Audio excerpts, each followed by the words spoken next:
Amen. Reka mbasabe mwiyicarire Vous iminota pouvez vous mike. asseoir.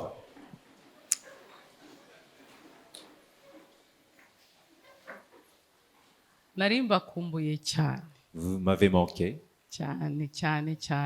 tellement. Hari n'amasura ndi kureba ntazi neza, Il y a même des visages que je ne peux pas reconnaître, ariko ndizera ko nzayamenya neza. mais j'espère que je vais les connaître avec Ariko le temps. ndashimira Imana cyane Je rends grâce à Dieu kubw'uyu munsi no kuba yaranshoboje amasengesho y'iminsi pour 40. aujourd'hui et pour sa grâce dans la prière. Kwinjira mu masengesho ni kimwe no kuyasoza ni ikindi. Entrer dans la prière est une chose et sortir est une autre. Ndashimira Imana cyane ku bwanyu, Et je rends grâce à Dieu pour vous nanone cyane et vraiment kubwa Kingdom Believers Church. pour Kingdom Believers Church. Ndashimira cyane kubw'umunara Je remercie pour la tour de prière no ku bantu bahagaze bagafatanya nanjye muri ayo masengesho. et pour toute personne qui a prié avec moi, pour moi. Ntabwo ngewe nabona ukuntu nabashimira, ariko umwami mu ijuru Je peux pas voir comment arabagororera nk'uko bikwiye. vous rendre grâce, mais que le Dieu du ciel ou bien des cieux vous rémunère. Haleluya. Amen. Hari ibintu byinshi Imana yavuganye nanjye, Il y a beaucoup de choses que Dieu m'a parlé, yewe cyane no ku bw'itorero, et même envers l'Église, yewe n'abantu bamwe na bamwe. et certains des individus aussi. Ndizera ko tuzagirana ibihe byo kubiganiraho no Et on aura le kubivugaho. temps pour y digérer et y parler. Ariko nababwira wenda kimwe, Mais je peux vous dire une Kugira ngo- chose maintenant, kuko tutazi ejo. parce qu'on ne sait pas comment demain sera. Nababwira kimwe, Je peux vous dire ndababwira kimwe Imana itugaya n'iki dusaba. une chose que Dieu nous méprise ou bien nous corrige, veut que nous soyons corrigés, et ce qu'il nous demande. Muri Kingdom Believers Church Imana iratugaya kwiyorobeka. Dieu nous demande de se corriger sur l'hypocrisie. Ibyo yabimbwiye rwose rugikubita nyinjiramo. Et Dieu m'a dit cela dès le début, quand je suis entré dès les premiers jours. Kwiyorobeka L'hypocrisie, ni ukuvuga le ntabwo ari masque, hypocrisie, c'est masque, se c'est masquer. déguisé. Ok, se déguiser. Ni ukuvuga ngo kwerekana ishusho itariyo, Donc, montrer une image kwiyerekana uko utari. ou te faire montrer publiquement de comment Kuba tu n'es kuba pas. mu nzu y'Imana hari ibindi ushaka, ariko ukerekana ko waje gushaka Imana. Donc, tu viens chercher quelque chose dans la maison de Dieu qui n'est pas Dieu, mais tu fais semblant de chercher Dieu. Kuba atari Imana ushaka mu by'ukuri, Mais c'est pas Dieu que tu recherches vraiment. ushaka wenda ibintu, Tu recherches les ushaka matériels, akazi, tu recherches l'emploi, wumvise ko hari ukuntu bafasha abanyeshuri kwiga, ou bien la scolarité, les hari minervales. impamvu yindi. Et donc, tu as d'autres motifs. Noneho ugasanga uti bari kwiyiriza, uti reka nanjye niyirize ndebe ko yazabikora. Et donc, parce que si on jeûne, je vais jeûner aussi pour que j'ai ce que Ugasanga je... hari gahunda ihari, uti reka nanjye nyigemo kugira ngo wenda wabona Imana Ou ibikoze. bien s'il y a un programme spécifique, j'y Mu vais by'ukuri participer ukaba mu pour que nzu Dieu le fasse. y'Imana atari uko ukunda Imana. Donc, tu es dans la maison de Dieu sans que tu vraiment Ukaba aimes mu Dieu, nzu recherches y'Imana Dieu. kugira ngo urebe, uri gutamporiza, urebe ko yazagukorera icyo ushaka. Mais tu es juste dans la maison de Dieu pour voir que si Dieu peut t'exaucer sur ton désir. Abenshi bakabaho bashaka ko twebwe tubabona ko bakoze ibyo bakoze. Et il y a d'autres aussi qui veulent que moi et papa voient, réalisent que donc on a regardé ce que tu es en train de faire Benshi dans la maison. bagakorera ku jisho. Et donc ils sont en train de faire cela juste à nos regards Imana pour nous faire iratugaya plaisir. icyo ngicyo muri Et Kebisi. Dieu veut que nous corrigeons cela. Urekere aho gukora kugira ngo papa amenye ko wakoze. N'œuvre pas ou bien ne sors pas dans la maison pour que Urekere aho papa le gukora sache kugira ngo mama amenye ko wakoze. et pour que maman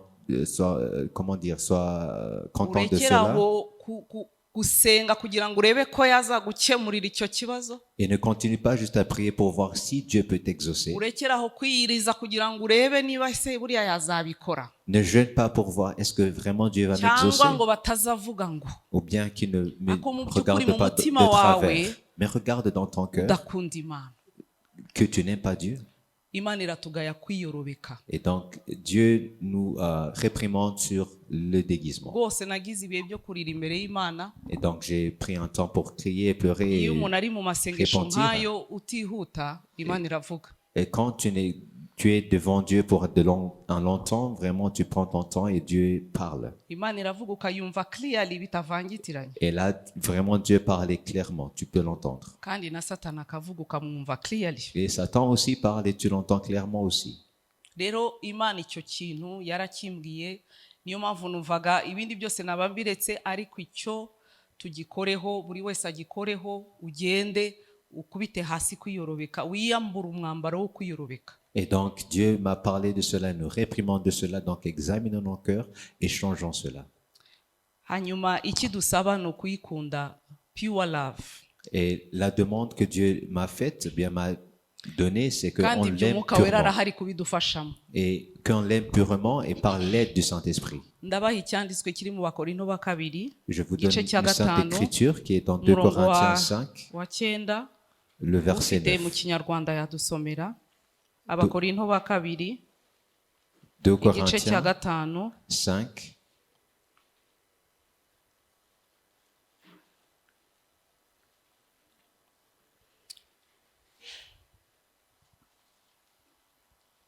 wahera ku wa gatandatu, umurongo wa gatandatu, tukaza kugera ku murongo wa 9. du Ariko uwo verset nshaka 6 cyane au ni verset umurongo 9. wa 9. Ufite mu Kinyarwanda yadusomera. Yego. Wa gatandatu.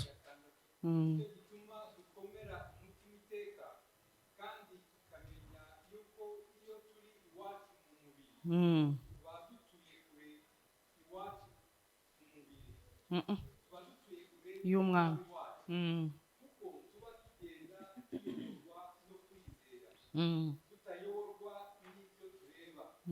nyamara dukomera umutima, kandi icyo turushaho gukunda ni ukwitandukanya n'uyu mubiri kugira ngo twibanire n'umwami wacu. Icyo gituma tugira umwete wo kumunezeza. Aho ngaho nicyo gituma uwa 9 usubiremo neza. Nicyo gituma tugira umwete wo kumunezeza iyo turi iwacu mu mubiri cyangwa tudahari.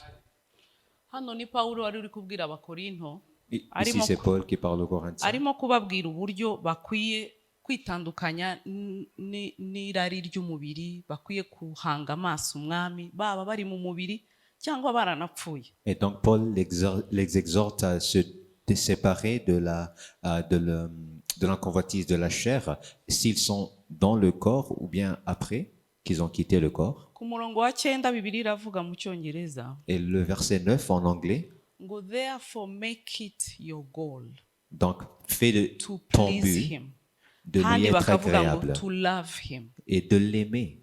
Mbese ni twebwe abacu, hari ahandi bavuga ngo tugire umwete wo kumunezeza, Ayons wo le zèle kumukunda. de lui faire plaisir et de l'aimer.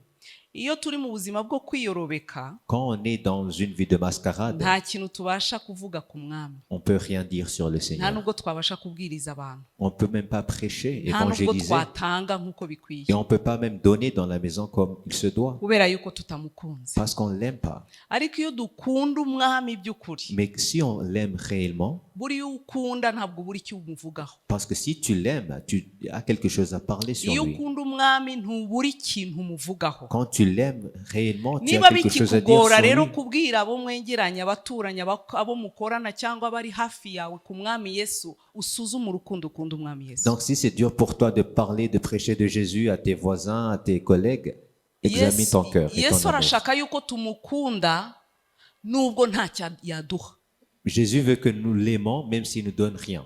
Muri kubyumva ibyo bintu? Est-ce que vous comprenez cela? Umwami Yesu adutezeho kumukunda nubwo nta kintu yaguha. Le Seigneur Jésus veut que nous l'aimions même si on lui donne rien. Pardon, si on lui Nahawe donne rero ho rien. gusuzuma amasengesho yawe yareshya te, nta kintu uri gusaba. Et donc voilà, c'est là où tu peux voir si tes prières, Wakwiyiriza bingana bite, nta kintu uri gusaba.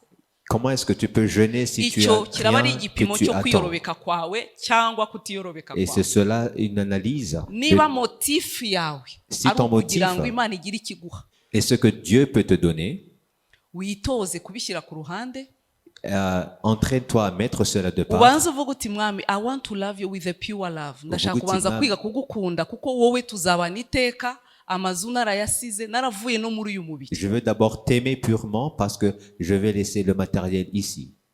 Ibyo dusaba kenshi ku mwami wacu ni ibintu, ni ibifatika, ni ubukwe, ni umugabo, ni umugore, ni abana, ni ishuri, ni akazi. Ibyo tuzabisiga hano. Ce qu'on demande, c'est le mariage, c'est le boulot, c'est les rimwe gutya maisons, mais wataha ça, imbere c'est y'Imana. temporaire. Mais après qu'on sera avec l'Éternel, iyo uvuye hano ku isi ukajya imbere y'Imana ibyo byose biba bitakaje quand tu agaciro. quittes le corps, tu laisses tout cela derrière. Yesu rero arashaka ko tumukunda ntacyo tumusaba, Donc Jésus veut que nous l'aimons sans lui demander rien de ntacyo matériel. umutezeho kindi, kuko nta deni umwami Yesu agufitiye, Parce qu'il n'a aucune dette envers toi. nta deni Yesu adufitiye, Il n'a aucune dette envers nous.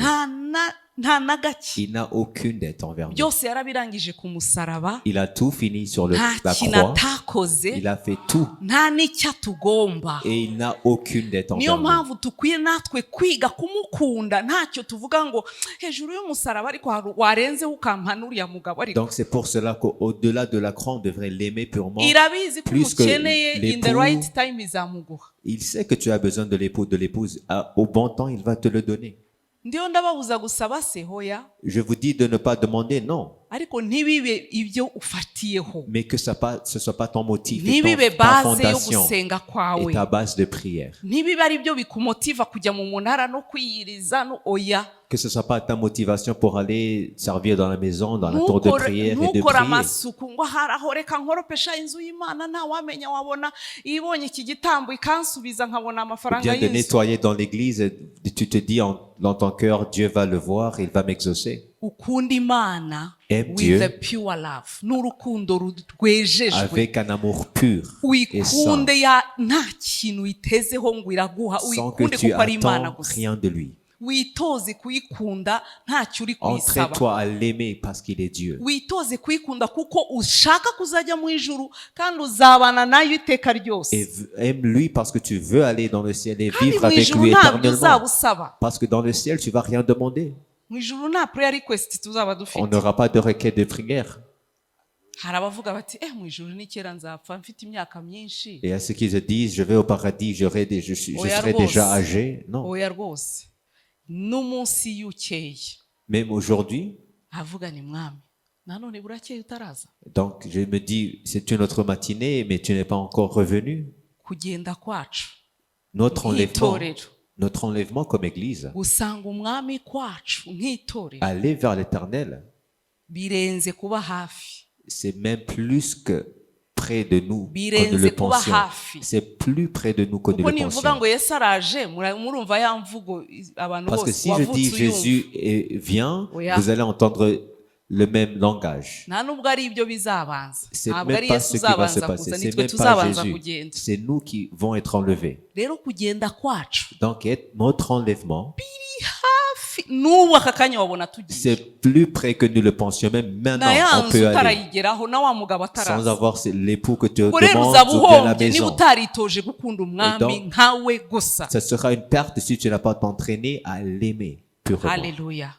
ndizera ko tuzagira ibihe byiza birebire byo kuzabivugaho, Et on aura un bon Umwami temps pour y nadushoboza. parler par la grâce du Seigneur. ariko ndabinginze dukubite hasi kwiyorobeka. Donc ne nous masquons pas. nta muntu uri gukorera, uri Parce que gukorera Imana, si tu es en train de servir Dieu, tu ne sers naba pas une bizi personne. naba ntabizi, Si je le sais ou bien si je le sais pas, naba nabimenye naba ntabimenye, c'est à ma connaissance ou si je le sais pas. naba mbizi uko waje mu munara cyangwa utaje Si cyangwa je wakoreye l'ai vu Imana ou bien cyangwa si je l'ai pas wasenze, vu, que tu es venu dans la tour de prière ou rwose que tu as prié, ukore nkuzi ko umwami afite amaso akureba. mais sers le Seigneur qui voit, qui te voit. umwami Imana abaha umugisha. Que le Seigneur vous bénisse. nongeye kunezerwa kuba Et je hagati suis yanyu. content d'être parmi vous Imana ibagirire et neza. que Dieu vous montre sa bonté.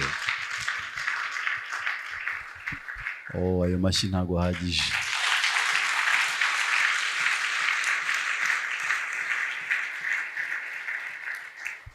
Amen. Arakoze cyane mama. Nous remercions maman Turashimira Imana ko yaducyaha. et nous remercions qu'elle peut nous corriger Cyanditswe kiravuga ngo abakunda arabacyaha. parce que les Saintes Écritures disent que ceux qui aiment, il les châtie. Abo akunda arabacyaha. Ceux qui aiment, il les châtie. Amen. Amen. Tudatinze turihuta tujye mu ijambo ry'Imana. Iki cyumweru twarebeye hamwe umwuka wera udukomeza cyangwa se aradukomeza kandi akatuyobora mu kwera kw'Imana cyangwa mu kwera kose. On est en train de voir la parole qui dit le Saint-Esprit qui nous mûrit et qui nous conduit dans la sainteté de Dieu.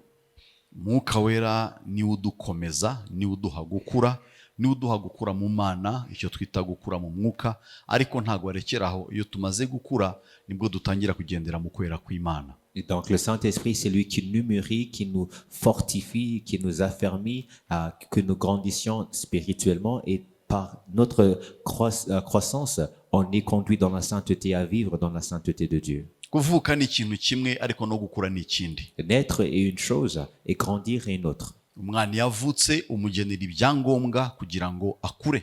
Si un enfant naît, tu dois lui donner ce dont il a besoin pour grandir. Umubyeyi wanjye Apotre Masasu n'ujya uvuga aya magambo, umwana umurinda inzara ukamurinda indwara, ntabwo uzamukubitira gukura, azakura.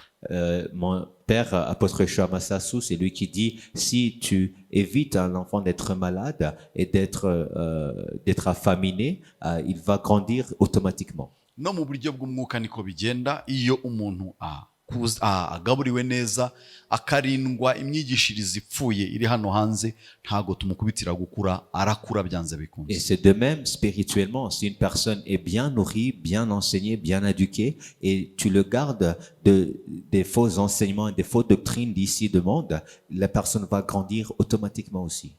Ariko ikibabaje nuko itorero abakristo ntago bashyira imbaraga mu gukura kwabo, kuko bumva hari narakijijwe birahagije. Ariko gukura kwawe bivuze byinshi imbere y'Imana. Gukura kwawe bituma Imana biyorohera gukora ibyo igomba gukora mu buzima bwawe. Ariko buri uko utinda gukura nibwo uvuna Imana, cyangwa se utuma ibyawe bitihuta, cyangwa ibyo Imana yavuze ku buzima bwawe bitihuta. Et c'est triste parce que beaucoup de chrétiens ne mettent pas l'importance sur leur croissance spirituelle. Mais la croissance spirituelle dorénavant, c'est que c'est là où Dieu peut te parler, peut agir dans ta vie et même exaucer les promesses dont il a parlé sur toi.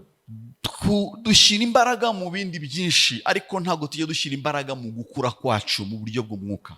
On s'investit dans beaucoup de choses, mais on ne s'investit pas assez dans notre croissance spirituelle. Kuvuka cyangwa se gukizwa, Bibiliya ikoresha ijambo ko ari ukuvuka ubwa kabiri. Le salut, la Bible dit que c'est une deuxième ou nouvelle naissance. Actually, Nikodemu yabajije Yesu Kristo ngo mbese umuntu yakongera agasubira mu nda ya nyina. Et Nicodème avait demandé à Jésus, est-ce que je peux repartir dans les entrailles de Yari ma mère? amagambo Yesu amwibwire yuko ari ukuvuka ubwa kabiri, ariko gukizwa, ariko gukurwa mu bwami bw'umwijima ukazwa mu bwami bw'umucyo, ariko gutandukana n'ingeso cyangwa se n'icyaha cya kamere ukambara gukiranuka kw'Imana. Et donc c'est là où Jésus lui avait dit que toute personne qui doit entrer dans le royaume de Dieu doit être née de nouveau, qui veut dire être sauvé, qui veut dire être séparé de ton péché ou bien du péché originel. Rero turakizwa tukakira Kristo nk'umwami n'umukiza w'ubuzima bwacu, ariko gukura tukabishyira hariya. Hanyuma ubuzima bwawe bugahora hamwe, uracyarwana n'ibyaha, uracyakirana n'ibyaha, uracyarwana intambara utagombye kuba urwana, ariko impamvu nyamukuru nuko utashyize imbaraga mu gukura kwawe mu buryo bw'umwuka. Et donc on est sauvé, on reçoit Jésus-Christ comme notre Seigneur personnel. Et donc, mais en être sauvé, tu ne t'investis pas à grandir, et donc tu es toujours dans le péché, tu es en train de te battre avec la convoitise et d'autres choses que tu ne devais pas te battre avec parce que tu n'étais pas investi dans ta croissance. Gutinda gukura ni ugutinza Imana mu buzima bwawe. Tarder à grandir, c'est fait tarder Dieu à agir dans ta vie. Kandi gukura kukwinjiza mu kwera kw'Imana umunsi ku munsi. Et ta croissance te fait conduire dans la sainteté de Dieu de jour en jour. Nk'uko hari ibyo tutaha umwana muto mu buryo bw'umubiri, ni nako n'Imana hari ibyo itaha umwana muto mu buryo bw'umwuka. Et donc, quand on ne peut pas donner certaines choses à nos enfants étant petits, c'est comme cela que Dieu ne peut pas te donner certaines choses quand tu ne grandis pas Nk'uko spirituellement. umubyeyi hari ibyo atabwira umwana ukiri muto, niko n'Imana hari ibyo itakubwira kubera ko ukiri immature, ukiri muto. Comme il y a des choses qu'un parent ne peut pas dire à son enfant, c'est de même. Il y a des choses qu'il ne peut pas te dire quand tu es toujours petit spirituellement. Gukura ntabwo ari imyaka myinshi umaze mu rusengero. Et grandir, ça veut pas, c'est pas égal à des années que tu viens passer dans l'église. Gukura ntabwo ari ukubera umurimo ukora mu rusengero. Et grandir spirituellement, c'est pas envers l'œuvre que tu fais dans la maison Gukura de Dieu. si ukuririmba kuririmba, si uko ukora umurimo, si uko uvuga mu ndimi. Gukura ni uko wemera umwuka wera kukuyobora mu kuri kose bikakwinjiza mu kwera kw'Imana. Et grandir, c'est pas chanter dans la maison de Dieu ou parler en langue, mais c'est être conduit par le Saint-Esprit dans la sainteté de Dieu. Iyo udakura mu buryo bw'umwuka, agakiza gatangira kubowaringa mu buzima bwawe. Et quand tu ne grandis pas, la vie de salut, ça commence à être ennuyante. Utangira guca imanza nawe ubwawe utiretse kugeza ubwo ugera kuri bavuga ngo ibintu ntibikora cyangwa se bariya nabo baba babeshya, ugasa nk'aho abantu bose bameze nkawe, ariko ni ukudakura kwawe kubitera. Tu commences à juger les autres et tu te juges toi-même aussi et tu commences à même dire voilà ces choses de prière et de la vie du salut ça marche pas et tu abandonnes à la fin. Kudakura Bibiri bigereranya n'amazi atava aho ari atatemba. Amazi yatava aho ari agumye hamwe, hajyamo ibisimba, hajyamo ibikeri n'ibindi, akabora, akaba atagifite ubuzima. Gukura bigereranywa nk'amazi atemba aba ari mazima afite ubuzima, niko Bibiliya ibigereranya. Et la vie du salut sans grandir ou bien sans croissance spirituelle est comme de l'eau stagnante. Et l'eau stagnante qui ne coule pas devient, elle est, comment dire, il y a beaucoup d'animaux qui viennent, il y a des moustiques qui peuvent mettre leurs œufs, donc c'est pas une bonne eau. Yohana 3 igice cya 3:8 Bibiliya avuga ngo umuyaga uhuha aho ushaka, ukumva guhuha kwawo, ariko ntumenya aho uva cyangwa aho ujya. Niko uwabyawe n'umwuka wese amera. En Jean 3:8, la Bible dit, le vent souffle où il veut et tu entends le bruit, mais tu ne sais d'où il vient ni où il va. Il en est ainsi de tout homme qui est né de l'esprit. Umuntu uri gukura mu buryo bw'umwuka ameze nk'umuyaga, ntabwo ushobora kumumetiriza, ntabwo ushobora kumenya imikorere, ntushobora kumenya uko agenda, kuko umwuka mutwara aho ashatse kandi aba yoroheye Imana. Therefore ntabwo wamumetiriza kuko atwarwa n'umwuka. Et c'est ainsi d'une personne qui est en train de grandir dans l'esprit parce qu'elle est comme le vent, elle est conduite par l'esprit et donc tu ne peux pas savoir là où la personne vient ou où elle va.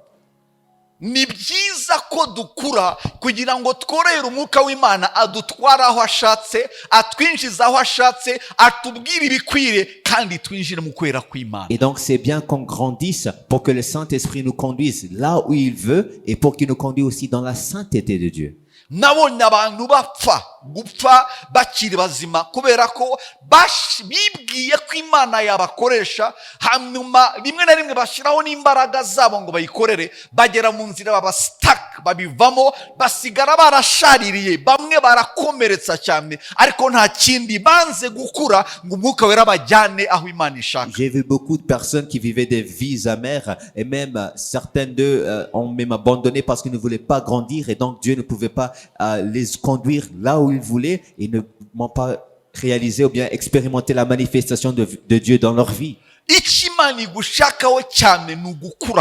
Ce que Dieu attend de toi, c'est ta croissance spirituelle. Parce qu'aucun parent n'est content quand son enfant ne grandit pas. Parce qu'un enfant qui ne grandit pas a un problème. Un enfant qui ne grossit pas a un problème.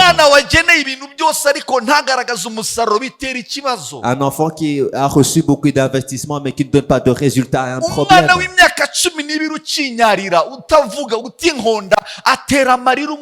Un enfant qui est 12 ans mais qui fait le petit besoin sur son lit toujours a un problème pour son parent.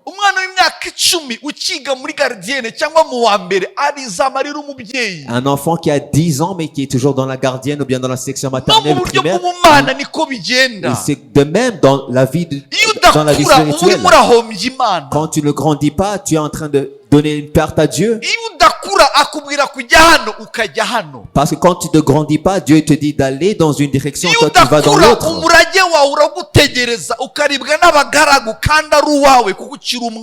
Et donc même ton héritage qui était de toi, tu ne l'as pas et c'est les esclaves ou bien, pardon, les serviteurs qui vont hériter de ton héritage.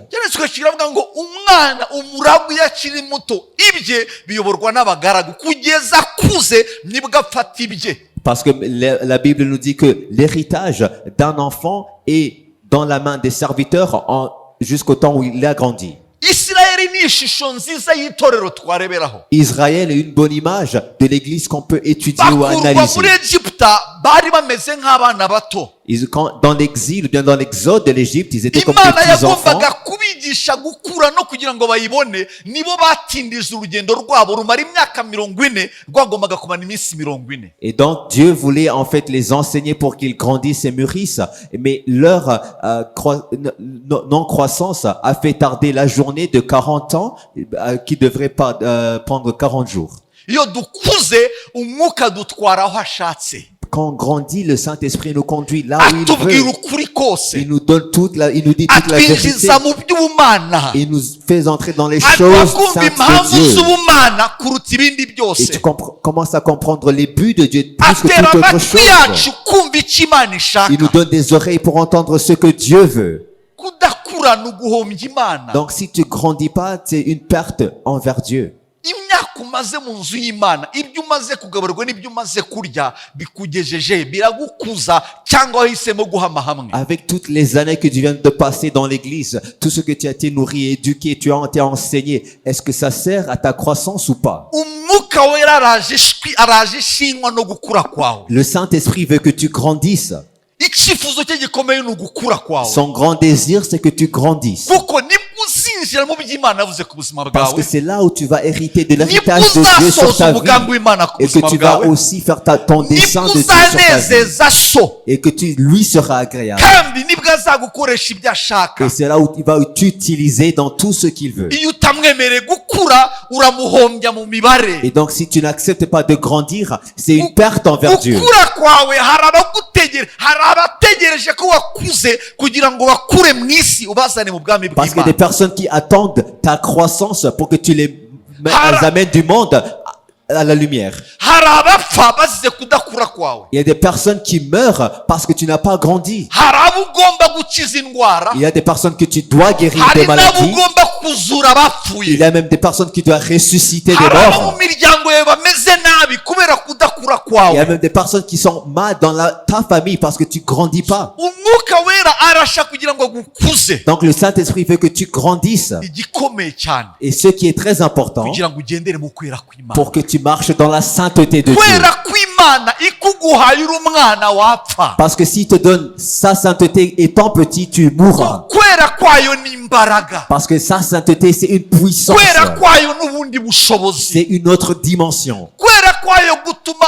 autorité yaduhaye ihabwa n'imbaraga zituma bishyirwa mu Ça nous bikorwa. donne non seulement l'autorité qu'il nous a donnée, mais la puissance qui va avec. Ubukristo ntabwo ari imvugo, ubukristo ni practical, ni ubuzima. Et la sainteté, c'est pas juste des paroles, mais c'est pratique, c'est la vie. Ntabwo byaba pratique, byaguma biri theory iyo utayobowe n'umwuka no kugendera mu kwera Mais ça kw'Imana. serait toujours théorique si tu n'es pas conduit par l'Esprit de Dieu. Ndasenga iminsi 40 Et je prie que dans ces 40 jours, kugira ngo umwuka uhagurukire gukura. que ton esprit grandisse, Ugira inyota que y'iby'Imana. tu aies la soif des choses de Ugira Dieu, inyota yo kumva Imana. que tu aies la soif d'entendre Ugira Dieu, inyota yo kuyoborwa n'umwuka. et que tu aies la soif d'être conduit par Uko l'Esprit. umuyaga uhuha ntumenya aho uturutse. Comme le vent souffle sans savoir où il Niko va, où il n'umwuka vient. ayobora abe mu bushake Et c'est bw'Imana. comme cela que l'Esprit conduit les personnes spirituelles Uwa dans les choses de Dieu. kamere arusha Imana. Les personnes charnelles ne font pas plaisir à Dieu. Actually Bibiliya ibagereranya umukristo wa kamere imugereranya nk'ihene,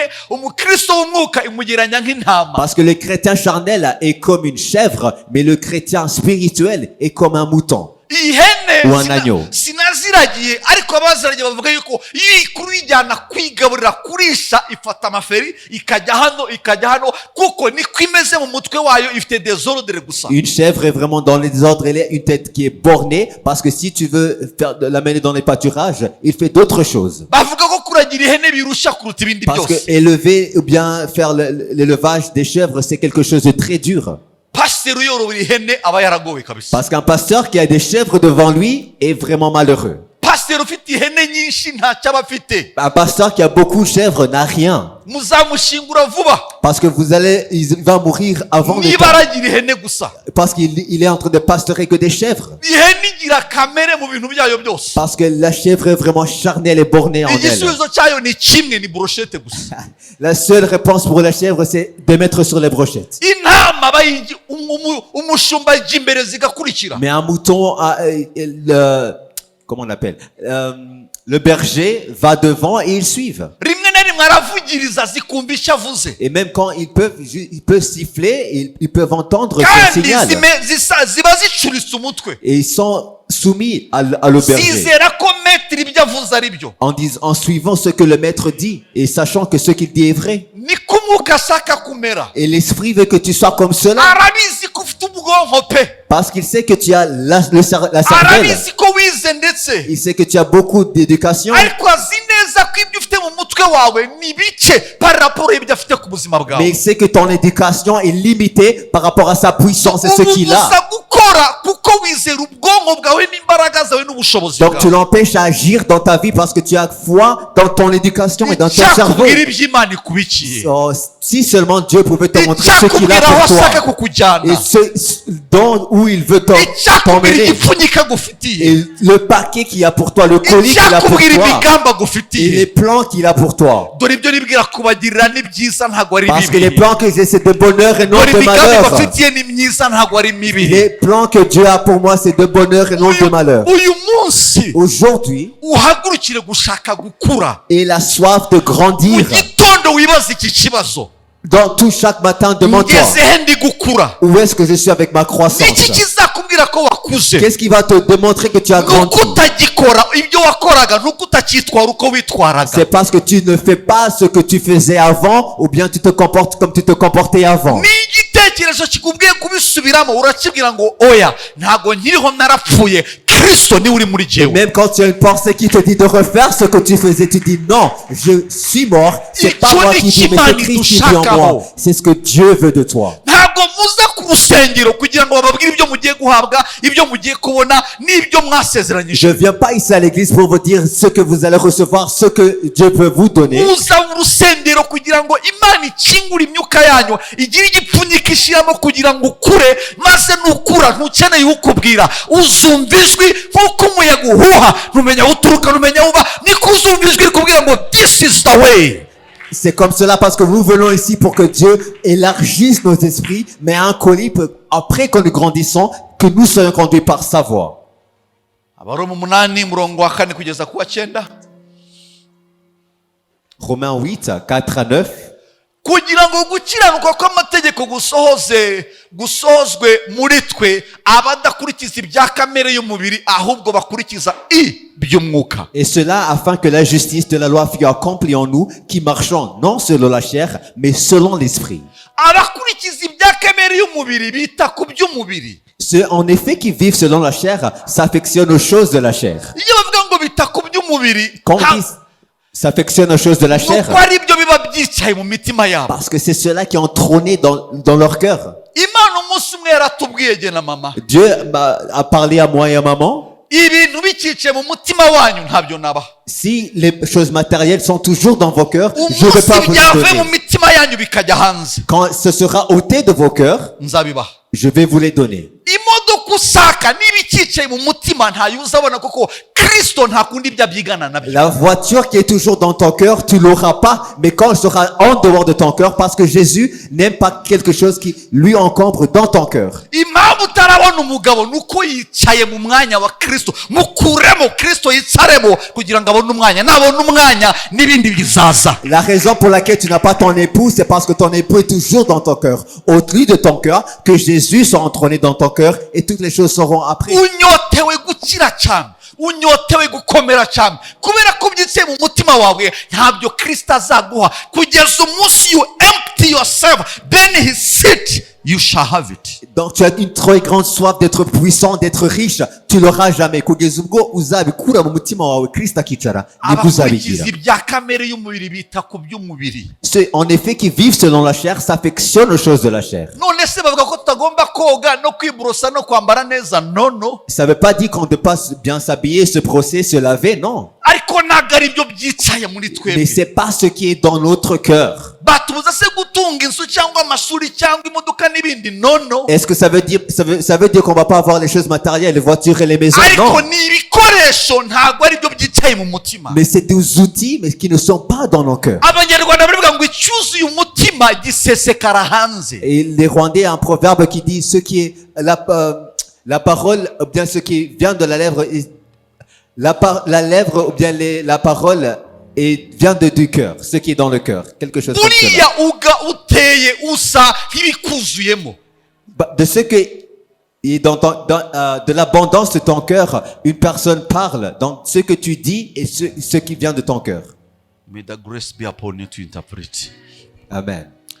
Abakurikiza ibya kamere y'umubiri bita ku by'umubiri. C'est en effet qui vivent selon la chair, s'affectionnent aux choses de la chair. Hanyuma aha naho abakurikiza iby'umwuka bagira gutera. Mais tandis ceux qui vivent selon l'esprit, Erega buri muntu arwana n'ikimubabaje.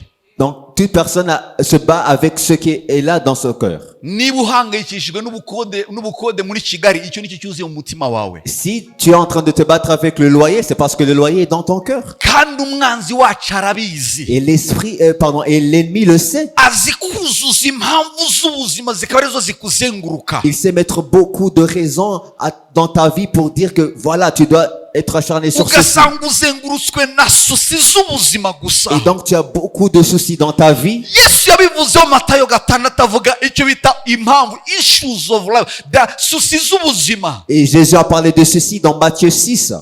Arabizi ntago wagira ubwo susi n'iki mu Kinyarwanda ni ibyifuzo, ni impungenge. Iyo wuzuye impungenge z'ubuzima nta wundi mwanya umwuka wera yabona. Parce que si ton cœur est plein de soucis de vie, le Saint-Esprit n'a aucune place. Iyo agiye kwinzira asanga amadeni, kwishura inzu, minerivare, kurya, kunywa, kwambara, kuvoyaza, vakansi n'ibindi nibyo byicayemo, nta mwanya yabona. Therefore ntacyo yakora. Donc quand il veut entrer, il voit la dette, il voit le minerval, il voit le loyer, il voit boire, manger et tout. Donc il n'y a aucune place pour agir et donc il n'agit pas. Iyo tubivuga rero ntimudusemure nabi nkaho tuvuga ko Imana ititaye ku buzima bwawe. Ibwitayeho cyane, ariko igikuru nuko niwita ku by'umwuka uzaba umwitayeho kandi nawe azakwitaho. Et donc, mais c'est pas dire que Dieu ne prend pas conscience de tes besoins. Non, il les prend. Mais tu dois être conscient des choses de l'esprit et lui, il va prendre Umutima soin wa de tes besoins. kamere utera urupfu. L'affection de la chair, c'est la mort. Umutima w'umwuka uzana ubugingo Mais n'amahoro. l'affection de l'esprit, c'est la vie et la paix. Ubugingo n'amahoro ntibigurwa. La vie et la paix, ça n'a pas de prix. Ubugingo n'amahoro ntibyigwa mu ishuri. La vie et la paix, c'est pas quelque chose que tu peux Ubugingo étudier dans n'amahoro l'école. ni resulta z'umwuka wicaye muri wowe ufite kuganza. Ugira amahoro bihari bidahari, ugira amahoro byaje bitari, ugira amahoro baguhagurukiye, ugira amahoro kuko ni garanti y'umwuka wera mu buzima bwawe. Mais la vie et la paix, ça vient de l'esprit qui est entrôné dans ton cœur. Même si tu as les choses matérielles, même si tu l'es pas, même s'il y a des batailles où tu l'as pas, tu as la paix parce que c'est la garantie qui vient de l'esprit. Umutima wa kamere n'umwanzi w'Imana. L'affection de la chair est inimitié contre Dieu. Kutumvira amategeko y'Imana ndetse ntushobora kuyumvira. Parce qu'elle ne se soumet pas à la loi de Dieu et que ne le peut même pas. Hari amasengesho musenga mutakagombye kuba musenga. Il y a des prières que vous faites, mais que vous ne devriez pas faire. Mana mpa gukiranuka. Dieu, donne-moi la justice. Mana mpa kukumvira. Donne-moi à t'obéir. Yoborwa n'umwuka, ibyo biri garanti, ni package muri wowe. Sois conduit par l'esprit et cela fait partie du colis. Ntabwo imvugo mbi yaturuka mu kanwa kawe iyoborwa n'umwuka wakuze. Tu peux pas avoir un mauvais langage quand tu es conduit par l'esprit et tu as grandi spirituellement. Ntabwo uzifuza umukobwa cyangwa umuhungu, ntabwo uzifuza imirimo ya kamere kuko hari ibindi bipakiye muri wowe. Ibyo nibyo bisohoka bigatuma wubaha Imana kuko birimo indani. Et tu ne convoitiseras pas une fille ou un garçon parce que si tu as grandi, c'est Dieu qui est en toi, c'est la sainteté que tu reçois de Dieu. Erega burya bari mu butware bwa kamere ntibashobora kunezeza Imana. Or, ceux qui vivent selon la chair ne sauraient plaire à Dieu. Kunezeza Imana si icyifuzo ugomba gusengera. Plaire à Dieu, c'est pas les prières que tu peux faire, des requêtes. Nuyoborwa n'umwuka uzanezeza Imana. Quand tu seras conduit par l'esprit, tu plairas à Dieu. Nukura uzanezeza Quand tu Imana. grandiras, tu plairas à Dieu. Nkuko umwana wakuze anezeza umubyeyi. Comme un enfant qui grandit fait plaire Niko à son nawe parent. gukura kwawe kunezeza so mu ijuru. Et donc ta croissance aussi plaît à Dieu, ton Père Erega bari mu céleste. butware bwa kamere ntibashobora kunezeza imana. Ceux qui vivent selon la chair ne sauraient plaire à Dieu. Murwane na kamere uyirwanisha umwuka kuko ni intambara utashoboresha agatuza n'ubwonko bwawe. Bats-toi avec ta chair sans ton cerveau, mais avec la puissance de l'esprit. Icyenda aravuga ngo ariko mwebwe ntimuri aba kamere. Pour vous, vous ne vivez pas selon la chair. Nanjye reka mvuge aya magambo, mwebwe ntimuri aba Et je veux kamere. dire, vous n'êtes pas ceux de la chair. Umwe gusa nivuze ngo amen. Reka J'ai navuze entendu ngo un amen. mwebwe ntimuri aba kamere. Vous ne vivez pas selon la chair. Ndabisubiramo, mwebwe ntimuri aba kamere. Vous ne vivez pas selon la chair. Ntago muri abyumva, mwebwe ntimuri aba kamere. Vous ne vivez pas selon la chair. Kubera iki? Pourquoi? Ahubwo muraba umwuka niba umwuka w'Imana aba muri mwe. Mais selon l'esprit, si du moins l'esprit de Dieu habite en vous. Ariko umuntu wese utagira umwuka wa Kristo ntaba ari uwe. Si quelqu'un n'a pas l'esprit de Christ, il ne lui appartient pas. Majority bavuga ko bazi Kristo, bavuga ko ari abakristo, ariko ntago abazi kuko badafite umwuka we muri bo. Ikigaragaza ko ari Kristo, ari abakristo, ntago ari imvugo, si ingendo, si aho asengera, si uko yicara, si ibyo akora, ni just niba umwuka wa Kristo ari muri we, ni ikimenyetso ko Kristo ari muri we. Il y a beaucoup de personnes qui disent, je connais Christ, je suis chrétien, mais non. Comme la Bible nous dit, ceux qui sont chrétiens, c'est pas le langage, c'est pas là où ils prient, de comment ils marchent, de comment ils parlent. Mais si l'esprit de Christ est vraiment en eux. Imyaka ya kera bajyaga bavuga ngo mu Rwanda abakristo ni 90 n'akangahe kw'ijana, date waze icyo cyari ikinyoma kivuye ikuzimu. Ni ikikubwira ko ari abakristo ni igihe bafite umwuka w'Imana muri bo. Sijye ubivuze ngo ibi cyari cyanditswe kera, ntago bari kwicana iyo bafite umwuka wa Kristo muri bo. Dans les derniers temps, on disait que les Rwandais, des chrétiens rwandais sont 90%, mais c'est ceux qui se sont entretués dans les génocides. Mais donc c'était un mensonge, parce que comme on vient de le voir, les chrétiens réels sont ceux qui ont l'esprit de Christ en eux. Nuko rero bene data turi mu mwenda ariko si uwa kamere imibiri yacu ngo dukore ibyayo, kuko niba mukurikiza ibya kamere y'umubiri muzagira gutera ko mucecetse Ainsi muzagira donc, gute. frères, nous ne sommes pas redevables de la chair pour vivre selon la chair. Si vous vivez selon la chair, vous mourrez. Muzagira gutera, Vous mourrez. muzagira gute. Vous mourrez. Uru rupfu bavuga n'urwo kujyana rusororo cyangwa n'urwo gupfa uhagaze. Est-ce que cette mort, c'est la mort à être enseveli ou bien c'est la mort quand tu es toujours vivant? Uru rupfu n'urwa rusororo cyangwa n'urwo uba uhagaze. C'est la mort à aller à Rusororo dans les funérailles ou bien c'est la mort vivante, être vivant? Bwira mugenzi we ngo nudakura uzapfa. Dis à ton ami, si tu ne grandis pas, tu mourras. Mubwire neza murebe mu maso ntumutinye. Si tu ne grandis pas, tu mourras. Mubwire nudakura uzapfa. Si tu ne grandis pas, tu mourras. Kandi buriya rusororo nimbe na rusororo turakwibagirwa, ariko gupfa uhagaze duhora tukubona. Tu vois, la mort à Rusororo dans les funérailles, on peut t'oublier, mais la mort quand tu es toujours vivant, on te voit toujours. Ariko nimwicisha umwuka ingeso ya kamere muzagira gute? Muzarama. Mais si par l'esprit vous faites mourir les actions du corps, vous vivrez. Muzarama. Vous vivrez. Birashoboka ko umuntu yarama muri ubu buzima. C'est bien, c'est possible, fort possible de vivre aujourd'hui. Longevity is possible by the spirit, not by will and not by prayer. Kurama birashoboka kubw'umwuka, apana kubwo gusenga cyangwa se kubw'imbaraga zawe. Ntago nsengera kuzarama, nyoborwa n'umwuka kugira ngo nzarame. Je ne prie pas pour vivre, mais je suis conduit par l'esprit et je vis. Kangerageze nihute ibi twabiciye mu cyumweru cyose, ntago ndi buhatinde. Abakorinto ba mbere gatandatu yara ku murongo wa 9. 1 Corinthiens 6, 9. Ntimuzi yuko abakiranirwa batazaraga ubwami bw'Imana?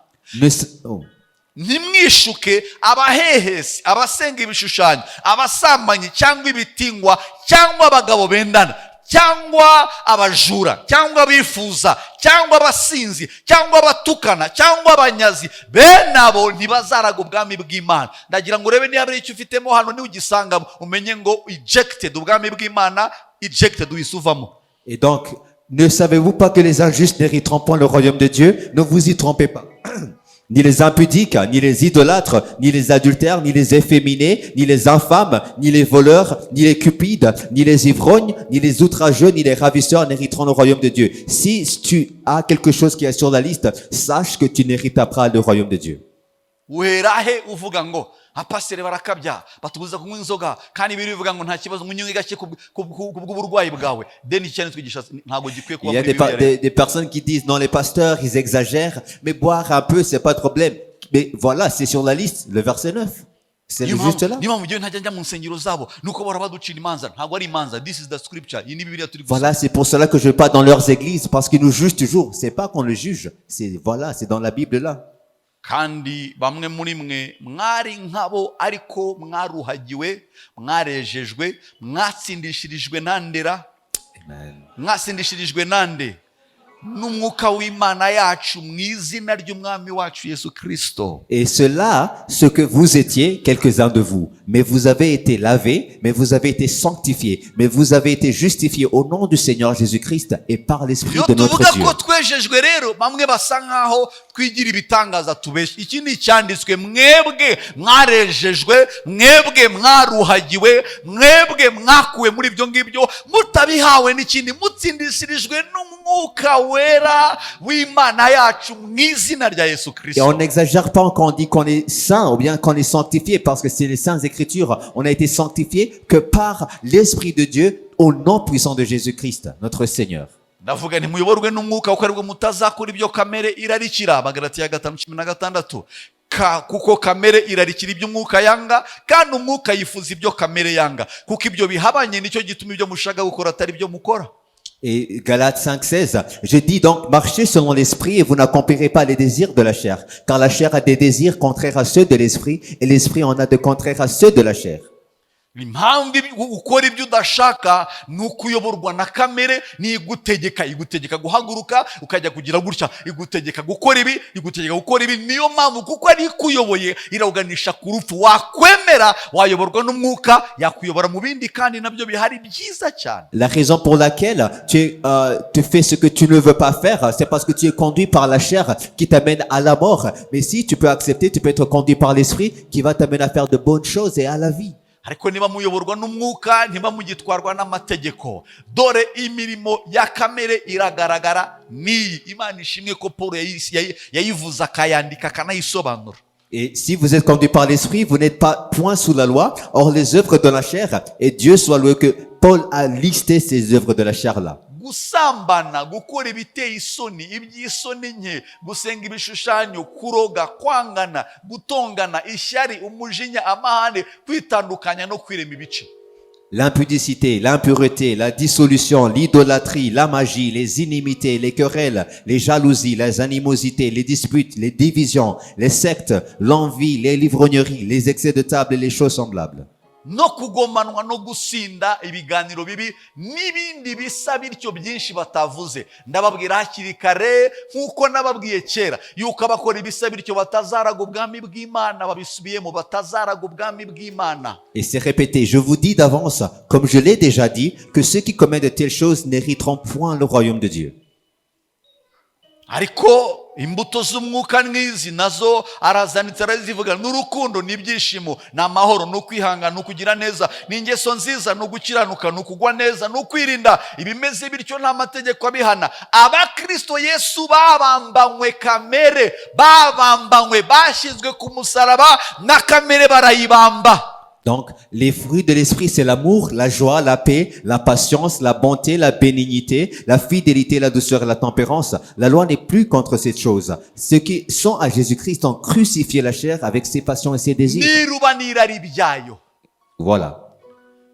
Niba tubeshwaho n'umwuka tujye tuyoborwa n'umwuka. Si nous vivons par l'esprit, marchons aussi selon l'esprit. So muyani magambo wabeshwaho n'umwuka. Donc, en d'autres mots, tu peux vivre par l'esprit. Ibi iyo tubivuze rero hari abumva dufite imvugo ikarishye cyangwa igoye cyangwa se idatomoye idasobanuye. Et quand on dit cela, certains disent que c'est quelque chose d'impossible, de quasi impossible, ou bien un langage qui est vraiment exagéré. Ariko kuyoborwa n'umwuka bavuga nuko iyo umwemereye yakuyobora mu kuri kose. Mais être conduit par l'esprit, c'est parce qu'il peut te conduire dans toute la vérité. Ukuri kose harimo n'ibyo utaramenya.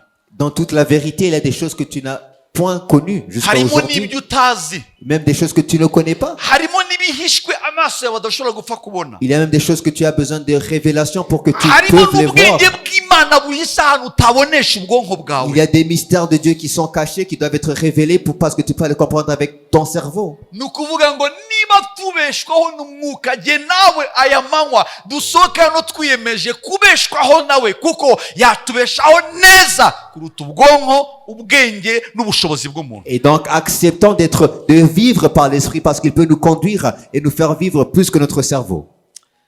Narwanye n'iki kintu ndimo ndababwira.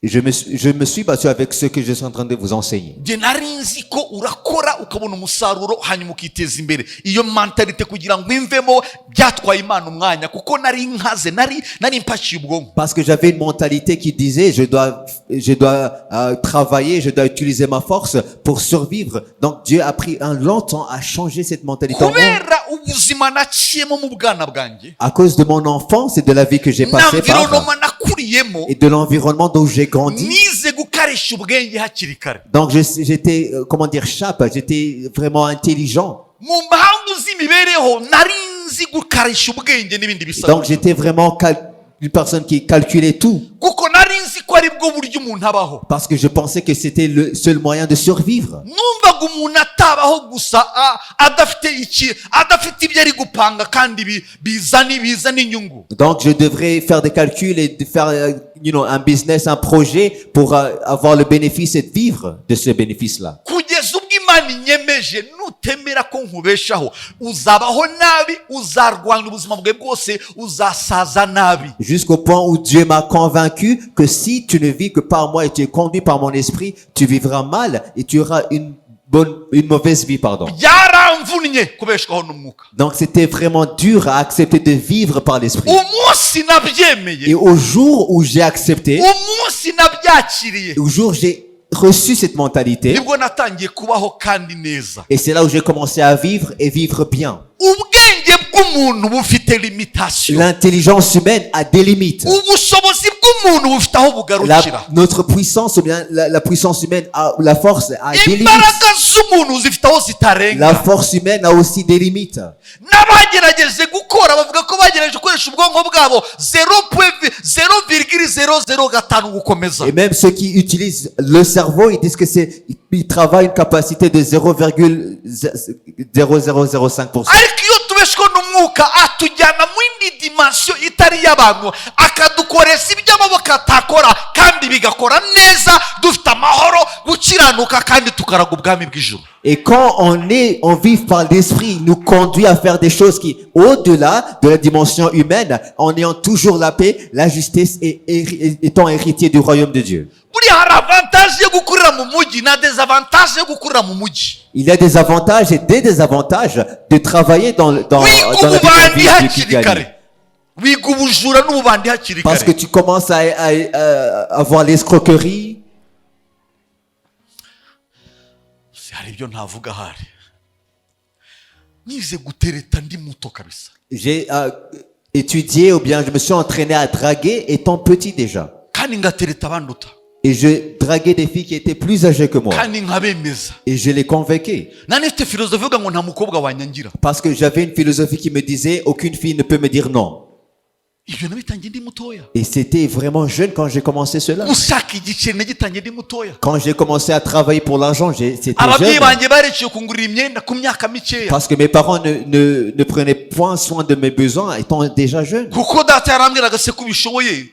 Parce que mon père me disait, voilà, je vois que tu es capable de pourvenir. Kandi Fais-le koko toi-même. niguriraga ibitandukanye n'ibyo yangurira. Et moi aussi, je m'achetais différents des choses qu'il pouvait m'acheter. We yajyaga mu isoko akagura kinini nzakuriramo kandi genda ashaka keza kagezweho. Parce qu'il pouvait aller au marché et acheter quelque chose de grand, que je devais grandir. Mais moi, je voulais quelque chose qui était à ma taille. Yakoresha nayo kuguriye marete akakugurira y'uruhu ku buryo imbwa zakurya kuko ni uruhu nyine. Et quand il avait acheté une mallette, il achetait une mallette de peau qui pouvait attirer les chiens pour me mordre. Mais je voulais acheter notre mallette. Rimwe yanguriye urukweto ngiye gukomezwa rumeze nk'urw'abagore rufite taro nini nk'iy'abagore narwambaye rimwe nabwira sinzi sinzongera kwambara kajya kutarambara ya nkweto ushaka nkabwira Quand j'allais être confirmé, il m'a acheté des chaussures qui étaient comme des chaussures de femme avec un haut talon et je l'ai porté juste une fois. J'ai dit, je vais jamais le reporter. kandi itayita gudire mama Oh, kandi hagezweho izindi nziza. il s'appelait Goudure, la chaussure là. Navuga uyu musaza rero ndabona azancupiza. Et donc je me disais, voilà, mon père vraiment, il n'est pas avec moi hein, à la mode. Ariko uzi kwambara ikintu utishimiye. Tu sais porter quelque chose que tu n'es pas content de N'abandi bahita porter. babona ko ari ikibi kuko nawe utakishimiye. Même les autres vont voir que c'est pas bien parce que tu n'es pas content de le porter. yakiguze mu isoko muri mutera hejuru ndabyibuka iki cyagukwira shakira nakomeye akagira iki kiza ukagira ngo nyeneye urwo kujyana mu gisirikare nyeneye urwo kwambara nago nyeneye. Donc il me disait, voilà, il est fort, cette chaussure-là est de bon matériel et ça de ta taille, donc tu peux bien le So porter. none uyu musaza ntago tuzajya ntangira kwishakashakira kugira ngo nigurire ibyo nshaka. Et donc j'ai commencé à travailler pour l'argent pour acheter ce que je voulais. Naho napfiriye. Et c'est là où j'étais KO en fait. Maze gukizwa Imana irwana nanjye kugira ngo nshire hasi ibyo mibwire yanjye hanyuma nemere kuyoborwa n'umwuka ubeshwaho n'umwuka. Et quand j'ai été sauvé, Dieu a pris un long temps à changer ma mentalité pour que je commence à vivre par l'esprit. Umunsi naciye bugufi. Et le jour où je me suis humilié, Ko kuyoborwa n'umwuka bisaba gucishwa bugufi. parce que vivre par l'esprit demanderait à être humble. Bisa nkaho udafite ubwenge. C'est comme si tu n'as pas l'intelligence. Kandi ibi mubimenye iyo wiyemeje kubeshwaho n'umwuka arabanza agasenya ibyo wiyubakiye byose agatangira bundi bushya ntago ajya yubaka ku rundi rufatiro rw'undi muntu yubaka ku rufatiro rwe. Sachez-le, quand tu es commis ou bien tu es décidé de vivre par l'esprit, il va détruire tout ce que tu as bâti parce qu'il ne bâtit que sur sa fondation seulement. Niba tubeshwaho n'umwuka tujye tuyoborwa n'umwuka. Si nous vivons par l'esprit, marchons aussi selon l'esprit. Kanihute byanditswe birahari yanganire simbisomye byose kamvuga ibi bintu bikeya hanyuma tusoze umwanya wagiye. Icyabyawe n'umwuka cyose ni umwuka kandi kinesha isi. Tout ce qui est né de l'esprit et esprit vint le monde. Icyabyawe n'umwuka cyose Tout ce qui est né de l'esprit ni umwuka. et esprit.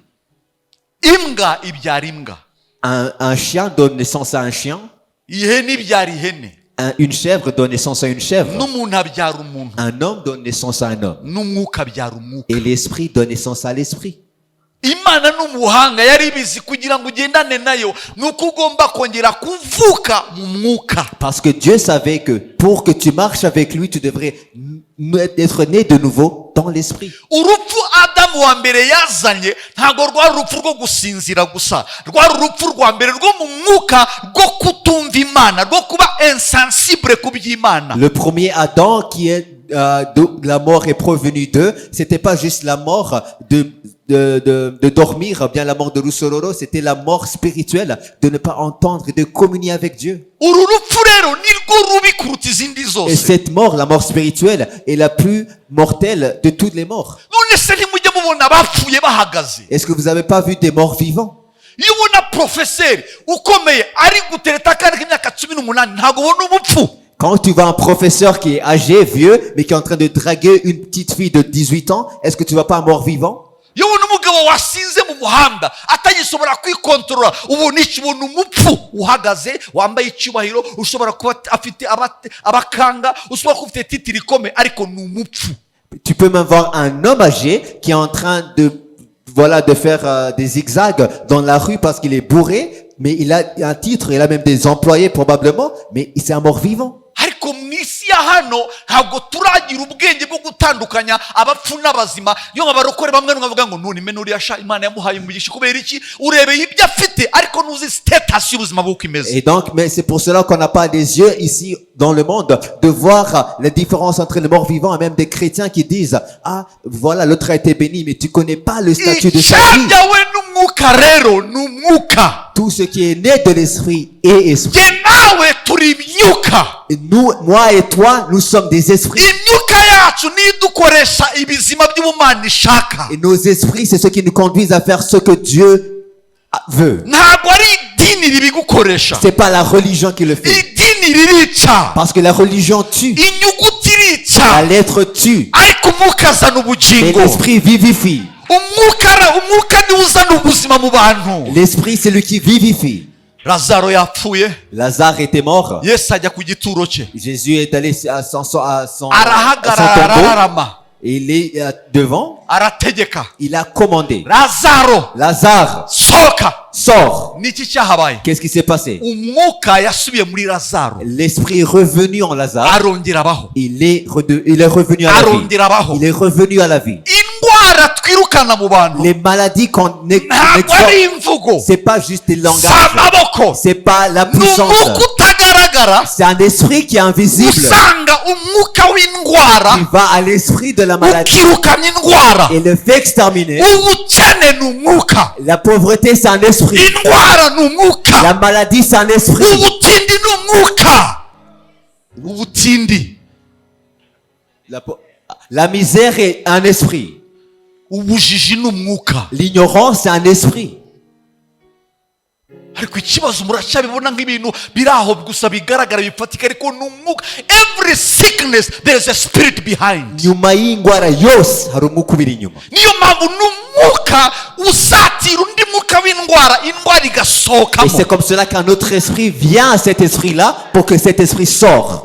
Ndasenga aya manywa Et je prie que dans cette matinée, uhaguruke mu wundi mwuka, qu'un autre esprit s'élève en amaso toi yawe arebe, pour que tes yeux voient, amaso yawe que yitegereze, tes yeux peuvent voir, amaso y'umwuka abona iby'umwuka, les yeux de l'esprit voient les choses de amaso l'esprit, ya kamere abona ibya et les yeux kamere. de la chair voient que les choses de la chair. Iyo wabyawe n'umwuka unesha isi. Et quand tu es né de l'esprit, tu vins le monde. For the Bible says, Kuko Bibiliya iravuga, greater is he that is in you than the devil in this world. uri muri wewe cyangwa se uri muri jye aruta uri mu bisi. Bana bato mwanesheje isi. Et vous, petits enfants, vous avez vaincu ou conquéri le monde. Kubera iki? Pourquoi?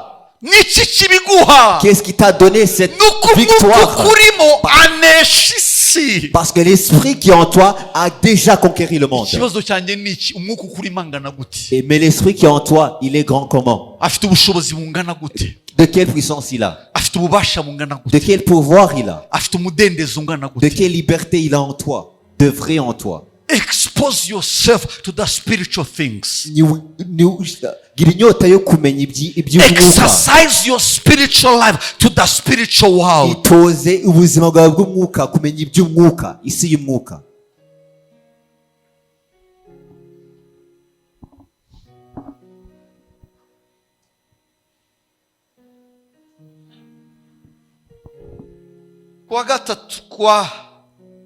Kuwa gatanu nasengeye umuntu. Ce vendredi dernier, j'ai prié pour une personne. Yanyicaye imbere, La personne était devant moi. atangira kuvuga. Elle a commencé à parler. Umwuka arambwira ngo mubaze nyina yapfuye ryari. Et l'esprit m'a dit, demande, elle, la personne, quand est-ce que sa mère est morte? Ndahindukira ndamubaza ariko mama wawe yapfuye Et ryari. je lui ai demandé, quand est-ce que ta mère était morte? Abambwira igihe yapfiriye. Et là, elle m'a dit le temps. Ndamubaza yapfuye gute. Et je lui ai demandé, comment est-ce qu'elle est morte? Arambwira ngo yatatse umutwe mu gitondo bamujyana kwa muganga, ararayo yirirwayo umugoroba arapfa. Et donc, elle m'a dit que sa mère avait un maux de tête, elle est allée à l'hôpital et dans la soirée, elle est morte. Ndamubwira nti icyo urwaye kirashaka kukwica. Et donc, je lui ai dit, ce que tu as, les maux de tête que tu as, veut te Kuko ikishe tuer. nyoko ni wowe kiri Parce gushaka. que ce qui a tué ta mère te recherche. Mbona urwo rurimi asa nk'utararwumva neza. Et je vis que la personne n'entendait pas ce que je voulais lui dire. Nari ndi kumwe na Pastor Dorcas. Ils étaient avec Pasteur Dorcas Mushyiraho ikiganza. et je lui ai imposé ma main. Nta minota itanu Et irashira. même 105 minutes qui est passé, Abademoni batangira gusakuza. il y avait une manifestation de démons. Ntabwo ari jyewe, ni umwuka undimo watatse undi mwuka. C'était pas moi, mais c'est l'esprit qui est en moi qui a attaqué l'esprit qui était en la Ntabwo personne. ari imbaraga Et zanjye. c'est pas ma puissance. Ntabwo ari ububasha bwanjye. C'est pas ma force. Ni umwuka undimo watatse undi mwuka. C'est l'esprit qui est en moi qui a attaqué l'esprit qui est en la Kuko personne. yabanje kunsobanurira ikibazo nyamukuru ni iki. Parce qu'il m'avait déjà expliqué, voici la raison principale. Nuko rero banesha isi. Et c'est comme cela que tu vins le monde. Tumenya iby'isi itavuze. Donc, reconnaît ce que le monde n'a pas dit. tumenya ibitavugishijwe amagambo, On peut reconnaître ce qui n'a pas été twumva parlé. ibyo abantu On batakumva, peut entendre ce que les autres n'entendent pas. dusobanukirwa ibyo abantu On batasobanukirwa, comprend ce que les autres ne comprennent tumenya pas. ibitavuzwe On peut n'amagambo. savoir ce qui n'a pas été dit avec des paroles. Demon aravuga, wa mugabo we nari mutwaye neza, Et le démon a dit, ah, si c'était de justesse, je l'avais déjà pris. iyo utamvumbura nari mbikoze. Si m'avais pas exposé, j'allais la tuer. Ndamubaza, nimwe mwamuteye umuvuduko w'amaraso? Et je lui ai dit, est-ce que c'est vous qui avez fait l'hypertension? Cyane. Il a dit, oui, c'est nous. Ndavuga, murabishoboye? Ati Et il cyane. a dit, est-ce que vous êtes capable de faire cela? Ils ont dit oui. Ndabaza, nibyo mwamuhaye kurya cyangwa kunywa? Et je lui ai dit, est-ce que c'est des choses à boire ou à manger que vous lui avez donné? Arambwira, uyu se wamuha icyo kurya cyangwa icyo kunywa akacyemera? Est-ce que vous pouvez donner à boire et elle peut accepter à cette personne? Akarega nako kari karatunaniye, Parce que elle était vraiment dure à attraper. ariko twakoresheje amagambo. Mais on a utilisé les paroles. Niba amagambo y'umupfumu agira imbaraga, Si les paroles des féticheurs peuvent avoir la puissance sur ta agakoresha vie umwuka, et d'utiliser l'esprit, umwuka y'ijambo akoreshe amaraso akirukanka, et voilà, tu as l'hypertension à cause d'un esprit muri wowe mauvais. harimo izindi mbaraga zitegeka ayo maraso Mais gutembera neza. Mais en toi, tu as un autre esprit qui peut commander à muri wowe harimo undi mwuka, tension normale. muri wowe harimo izindi En mbaraga, toi, il y a une puissance. harimo ubundi Il bushobozi y a une autre puissance en utegeka toi. umwuka ukumvira ibyo undi mwuka Qui avuze. commande à l'esprit d'accepter de soumettre à icyatewe notre esprit. n'umwuka cyose ni umwuka. Tout ce qui est né de l'esprit est ikibazo esprit. murisuzugura, Mais vous méprisez vous-même. ikibazo ntabwo muzi imbaraga Vous ne zibatuyemo, connaissez pas la puissance qui est en ikibazo vous. ntimwemera ko mwavutse ku bw'umwuka. Vous n'acceptez pas que vous êtes né de l'esprit. hari abanyu bapfa umwanzi abatwaye, mwagombye kugarura. Il y a des personnes qui meurent, mais vous devrez les ramener de la mort parce que c'est l'ennemi qui les vole. icyabyawe n'umwuka ni umwuka, Tout ce qui est né de l'esprit est esprit kinesha isi. et vint le monde. umunsi wari wabanjirije nabwo nagize igisa nk'icyo ngicyo. Et au jour, donc le jeudi, j'avais un problème qui était similaire. arambwira, uyu muhungu bamuduhaye kera Ils m'ont- akivuka. les démons m'ont dit, cet enfant, on nous a sacrifié étant déjà petit, un bébé. turamufata. Et donc on l'a pris. ndababwira, muri bande? Et je dis, vous êtes qui? turi nyabingi n'amahembe. Nous sommes les Nyabingi, c'était les faux dieux du Rwanda. abo mikorosikopi ntabwo ibabona. Et tu peux pas voir cela avec les microscopes. abo ngabo ni satellite ntabwo Et zibabona. les satellites ne peuvent pas même faire le radar ou bien localiser les ekogarafi démons. ntabwo ibona nyabingi. Même les échographies ne peuvent pas voir les Nyabingi, les idoles. nyamara araniga mugashingura. Mais ils peuvent étrangler une personne et elle est morte devant vous. nsobanura uburyo umuntu ikintu kitagaragara kiniga umuntu agapfa. Comment est-ce qu'une chose qui est invisible peut étrangler une personne visible et meurt? nuko ari umwuka. C'est parce que c'est un esprit. namwe mugomba gukoresha umwuka ubarimo. Et donc, vous devez utiliser l'esprit qui est en vous. use the spirit within you. Koresha umwuka uri kurimo. murwanisha umwuka mu buryo bwose bwo kurwana no gusenga. Battez-vous avec l'esprit dans toutes sortes de prières et de muhaguruke mu mbaraga supplications. z'umwuka murwane. La puissance de l'esprit. ubwo bukene bwicaye iwanyu ntabwo ari uko muri abaswa, si uko mutazi gukora, si uko muri injiji, ni umwuka. La pauvreté qui est dans ta famille, c'est pas parce que vous ne bossez pas ou bien que vous n'avez pas une bonne mentalité. C'est un esprit qui doit être chassé. abo bakobwa b'iwanyu batarongorwa ntabwo ari ikibazo cy'uko ari babi, si nuko babuze ababarongora, ni umwuka bicaye. Ces filles qui ne peuvent pas être mariées, c'est pas parce qu'elles ne sont pas belles, ou bien non pas des personnes qui le convoitisent, ou bien qui recherchent, mais c'est un esprit qui est dans la famille. Eliya ari he? Eliya uri he? Élie, haguruka. uyu muhungu yatangiye segonderi ari umuhanga. il a commencé le secondaire, il était vraiment intelligent. ageze mu wa gatanu ikintu gitangira kumubwira ngo ibyo kwiga bivemo. Et en étant dans le 5e secondaire, une chose a commencé à lui dire,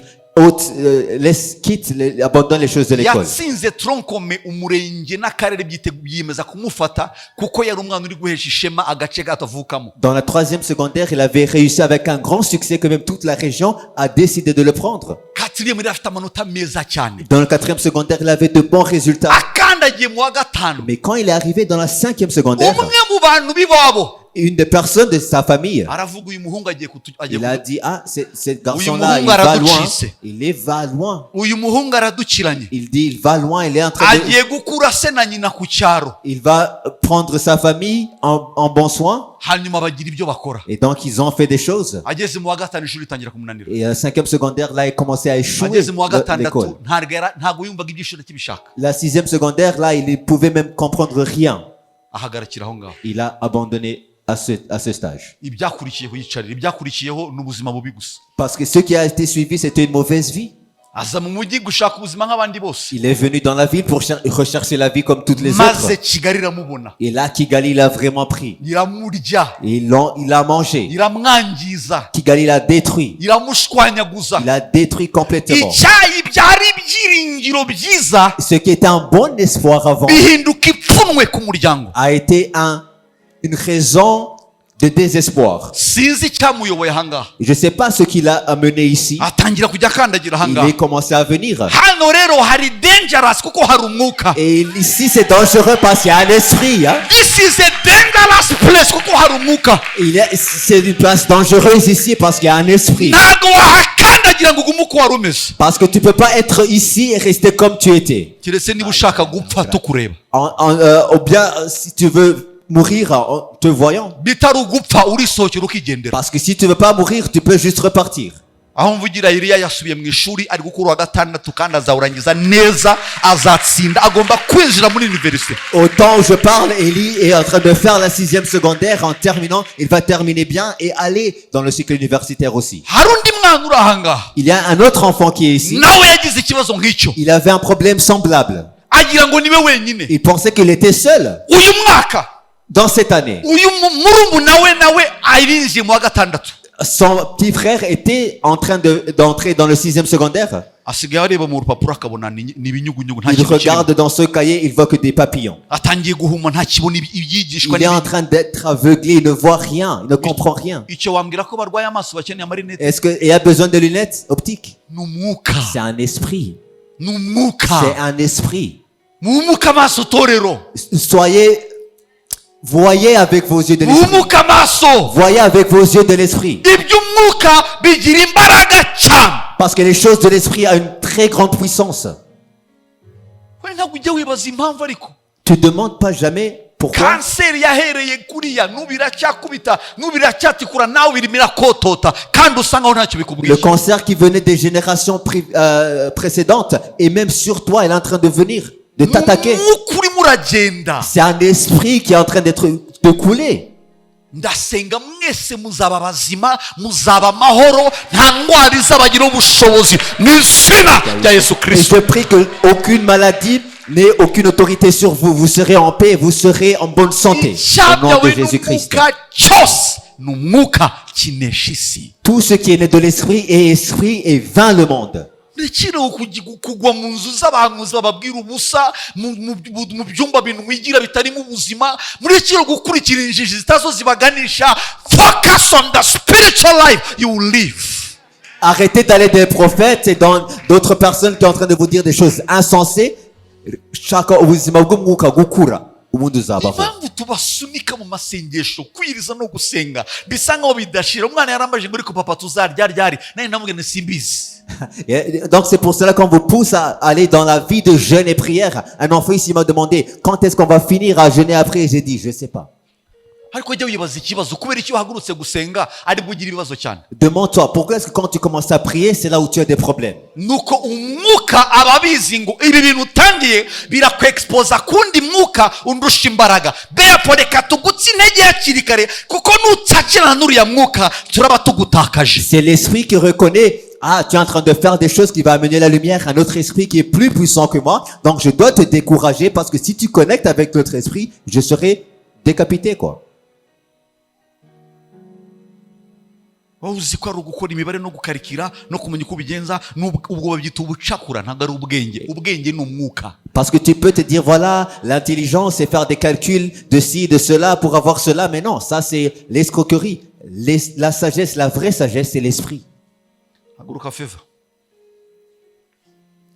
uyu mukobwa wanjye mwiza twahuye ameze nabi Favor, on s'est rencontrés, elle était en mal. akorera make nayo atamuhaza. Et elle avait un petit salaire, mais même le petit salaire qu'elle avait ne pouvait même pas pourvoir tous ses yaje besoins. kundeba ari umuntu wamurangiye ngo njye no passer umusengera kuko ufite ikibazo. Yari afite uzi kugira amadeni menshi aruta umushahara uhembwa. Elle avait plus de dettes que son salaire. Et une personne l'avait dit, il peut prier pour toi, va vers lui. Ni umukobwa ukiba iwabo. Et c'est une fille qui est toujours dans dans sa famille. Elle n'a pas de maison, bien pas de loyer à payer. Nta ration mu rugo bamusaba. Et même pas de ration.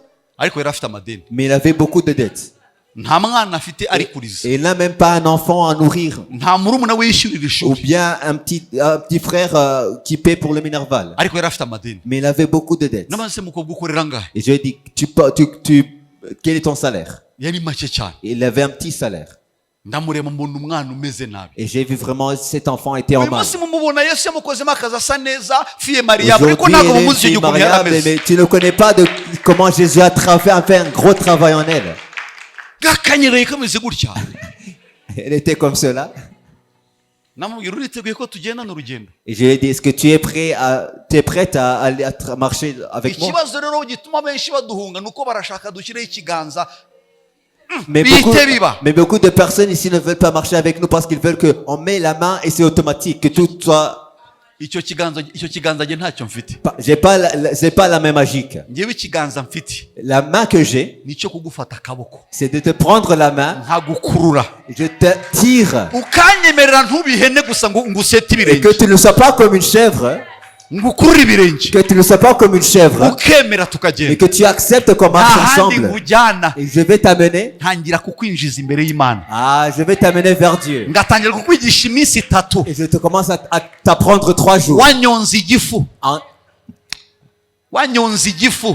bloquant ton estomac. Merci. Aide-moi. Bivuge neza wanyonza Miséricorde. igifu. Et tu bloques ton estomac. Tu fermes ton estomac carrément. Washyizeho umukandara. Tu mets la ceinture.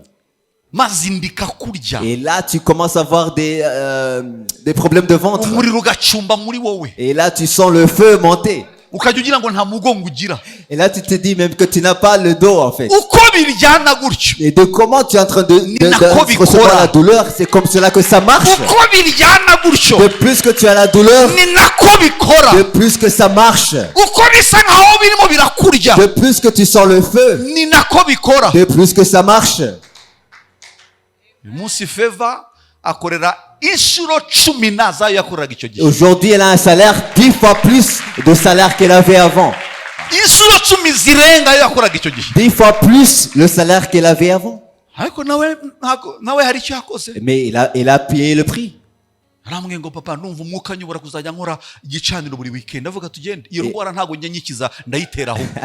Parce qu'elle m'a dit, l'esprit me guide à faire une croisade chaque vendredi. Et là, j'ai dit, Umwana on y atangira va. kunyonga igifu. Il a commencé à mettre la ceinture sur son Buri estomac. weekend akikingirana. Chaque week-end, elle était à huis clos. Indi weekend akikingirana. Un autre week-end, elle était à huis clos. Icyo nkundira umwuka rero. Et ce que j'aime de l'esprit, Akora ibirenze ibyo wasabye. oh, il fait plus que tu as demandé. Akora ibirenze ibyo Il fait wibwira. plus ce que tu pensais. Akora ibirenze ubwenge bwawe. Il fait plus au-delà de ton intelligence. Umwuka amwereka ko ikibazo si umushahara si n'amadeni si cyo kibazo. Parce que l'esprit l'a montré, c'est pas la dette, le salaire que tu as. Kubera ko Mais wanyegereye. parce que tu es venu vers moi, Ngiye kukwereka je ikibanza. vais te montrer ce qui est Ndashaka nécessaire. gufata abasaza bawe. Je vais prendre tes frères d'abord. Serge uyu nguyu yari umugatolika w'umwibone azi ko azi byose.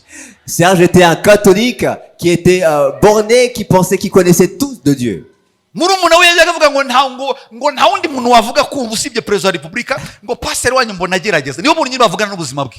Serge disait, la seule personne qui peut parler, que je peux entendre, c'est le président de la République. Mais ton pasteur, il le sait, il le sait. Uyu munsi asigaye antwaza iPad. Aujourd'hui, il est mon agenda inyuma. protocole.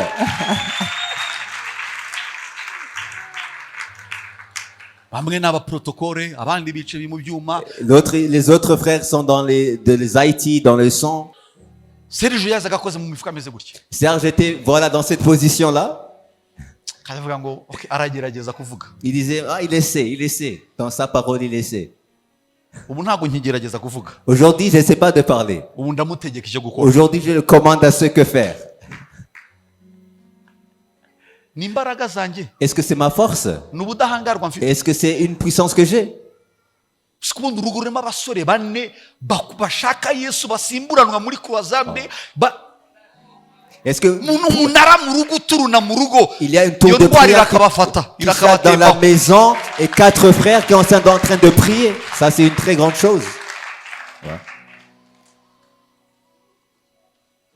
ikibazo cyawe uravuga gusa ukibwira ko amagambo yawe azabafata. La seule chose, c'est que tu dis, tu parles, mais tu penses que tes paroles vont les attraper. Abandi muri abajyanama gusa, inama zawe hari aho zigarukira. Mais tu peux conseiller, mais ton conseil ont des limites. jya wirinda, wa mukobwa wirinda abasore muri Kigali, wa mukobwa uramenye nusamana bazagutera inda. Iyo mvugo ifite aho igarukira. Umwuka azabikora, bazayimutera, siko bazayimutera. Protège-toi, voilà, tu vas éviter les garçons et tout, mais un esprit peut le faire et elle peut être enceinte, comme cela. Mwexpose ku by'umwuka church. Exposez-vous aux choses de l'esprit, église. Tubabwira muze dufata amasaha abiri. Abamwe bagira ngo nta bwenge dufite, nta nakazi tugira. Actually bavuga ngo abapasiteri ngo nta murimo bagira. Uzaze dufatanye ariko. Il y a des personnes qui disent, voilà, venons, prenons 2 heures à prier. Vous pensez que nous sommes insensés, qu'on n'a pas de travail? Mais des personnes qui disent, les pasteurs, non, ils n'ont pas de travail. Viens, on va travailler ensemble et on va voir si tu vas parler comme cela. Voilà, il se prépare, il va, il prêche, et voilà, il repart, il se repose. Tubexposa ku masengesho nuko niho umwuka ari, niho ubuzima buri, niho umugabo ari, niho umugore ari, niho abana bari. Abana bawe bakurimwe indani, habura umwuka kugira ngo abasohore. Voilà, on vous expose aux choses de prière parce que c'est là où l'esprit est. Le mariage, ton mari, ton épouse, même tes enfants.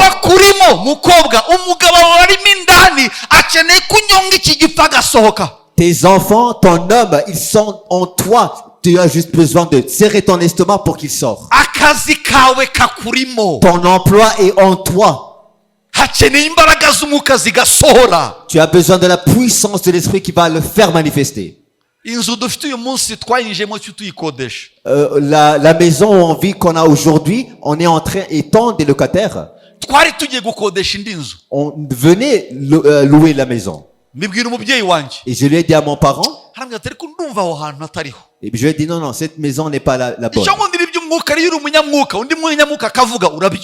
Et ce que j'aime, c'est le chose de l'esprit. Quand tu es spirituel et notre personne spirituelle parle, tu captes.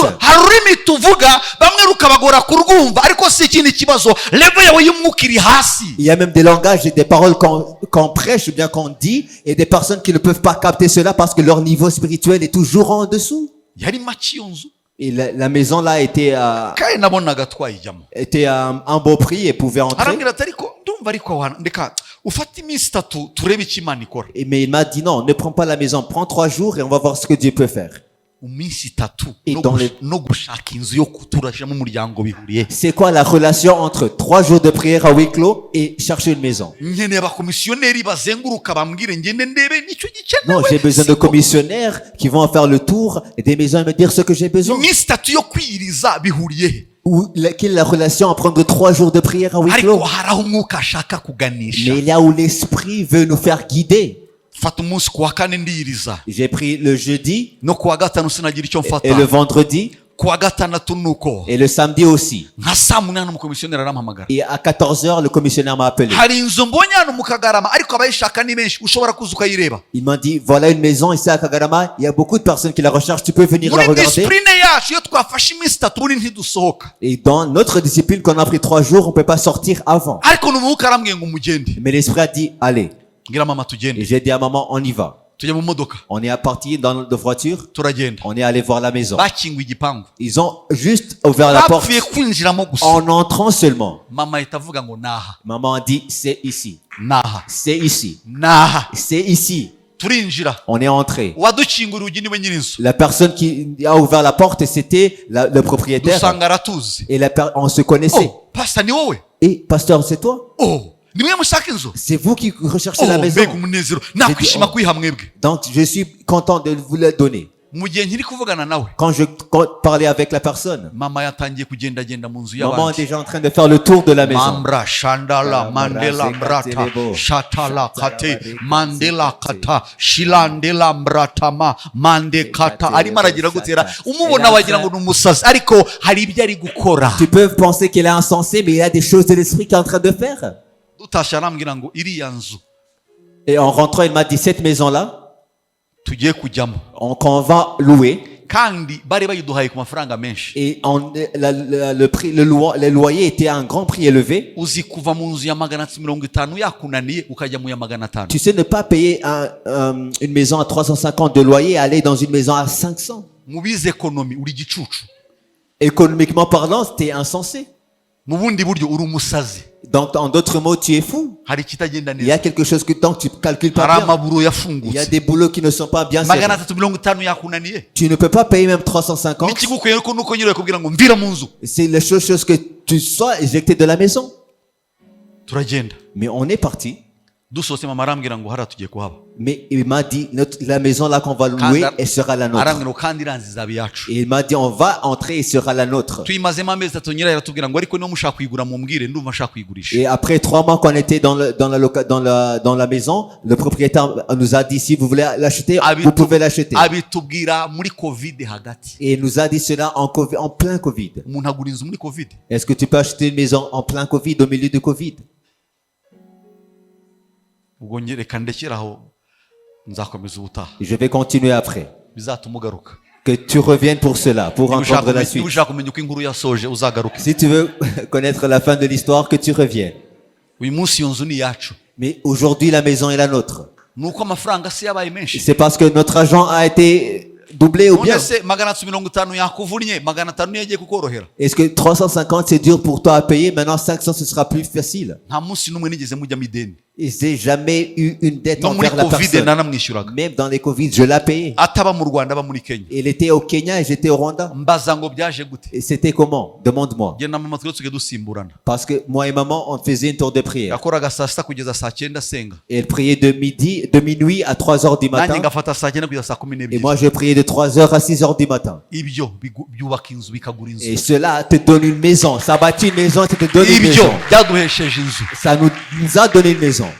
bamwe wakwibwira ngo hari indi shimi twakoze. Et vous pouvez vous dire qu'il y a une autre chimie qu'on a fait, mais non.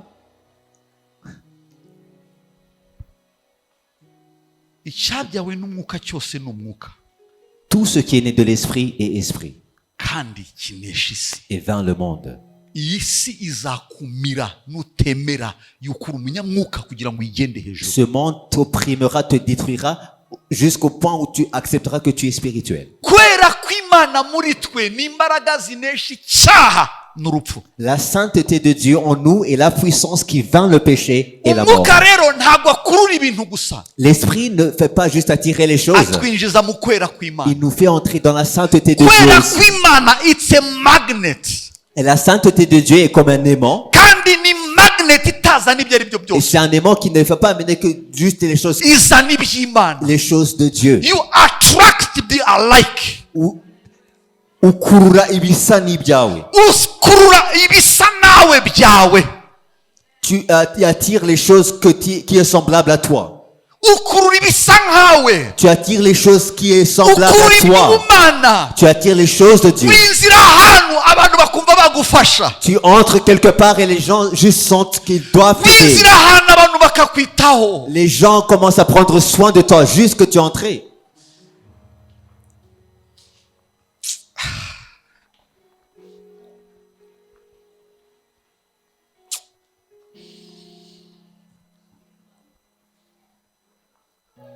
hari ahantu dukandagira ukibaza mu buzima busanzwe aha ntago nakahinjiye. Il y a des endroits où on va et tu te dis, si c'était pas par l'esprit, je ne devrais pas être ici. aha njye sinzi uburyo nari kuzahinjira. Je ne sais pas comment je suis arrivé ici même.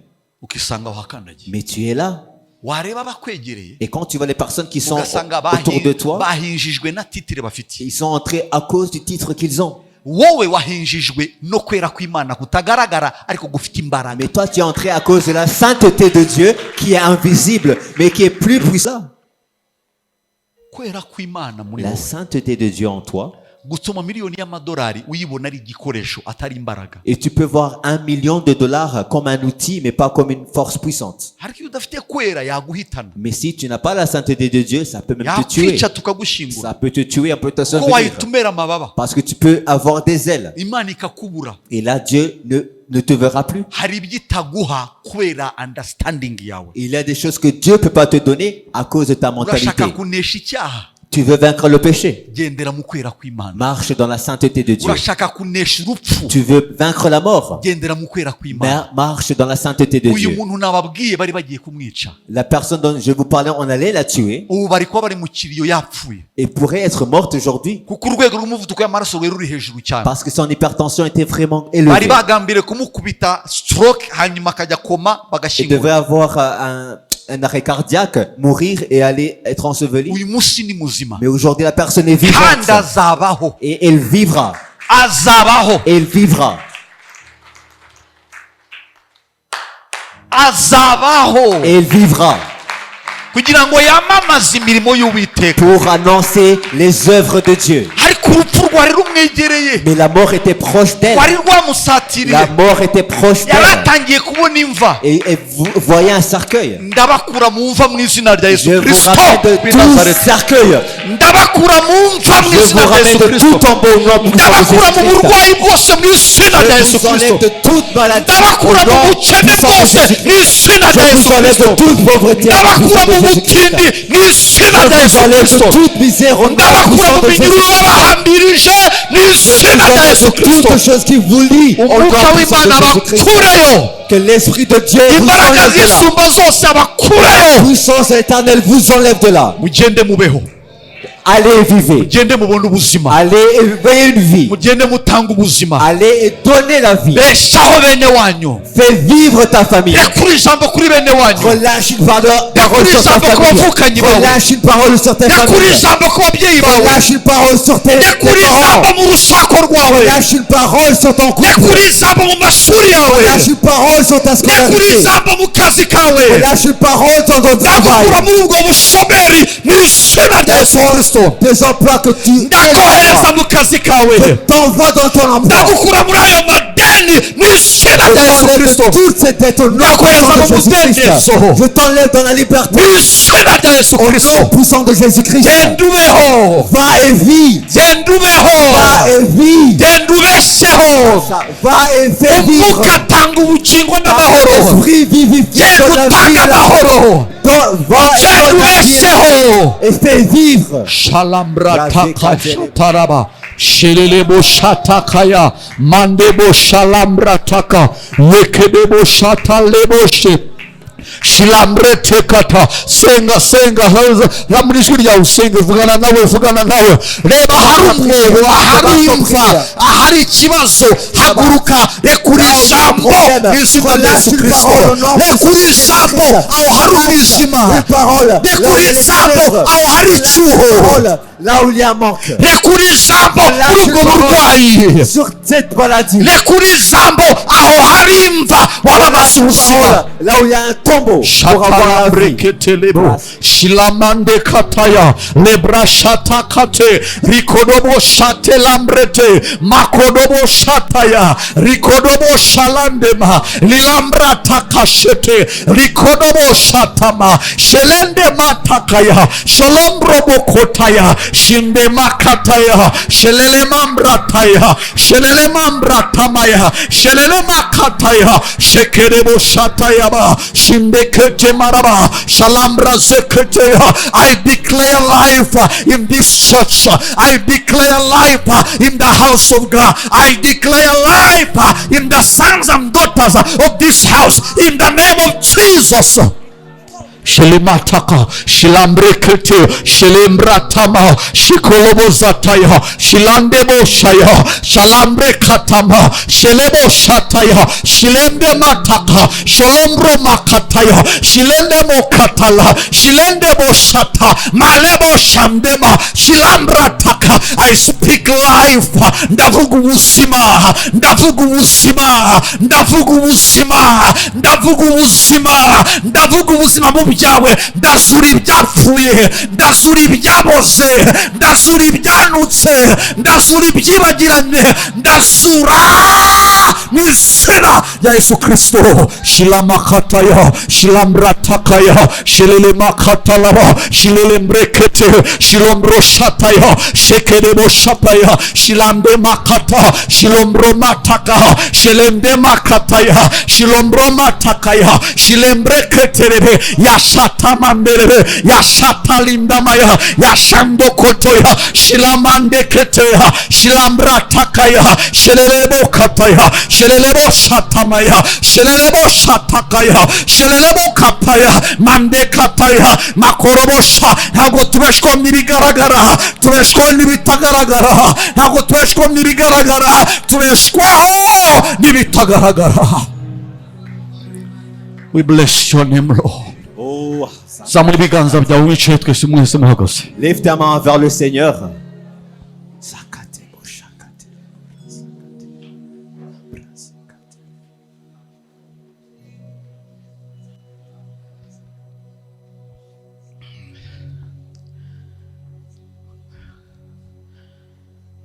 sinzi ibikuzengurutse, Je ne sais pas ce qui t'entoure.